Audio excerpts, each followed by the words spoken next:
Hello friends, welcome to my channel How To.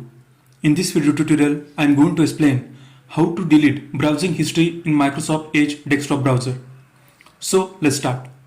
First of all, open your Microsoft Edge desktop browser. Once you open your Microsoft Edge desktop browser, then you can see the interface like this.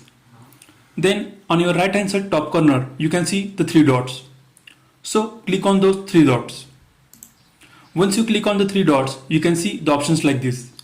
And here you can see the option history. So click on the history option. Once you click on the history option, you can see the pop-up like this. So this is your browsing history. So on this pop-up, here you can see the three dots. So click on those three dots. Once you click on the three dots, here you can see the option clear browsing data. So click on the option clear browsing data. Once you click on the option, you will be redirected to page like this, and here you can see the time range. So you can select the time range, which browsing history you want to delete. You want to delete last 4 browsing history, last 24 browsing history, last 7 days history, last 4 week history, or all the time, means all the history.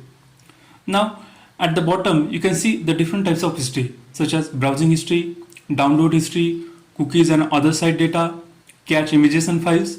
Now you can select the option as per your choice. Once you select the option, click on the option clear now. So in this way you can delete your browsing history.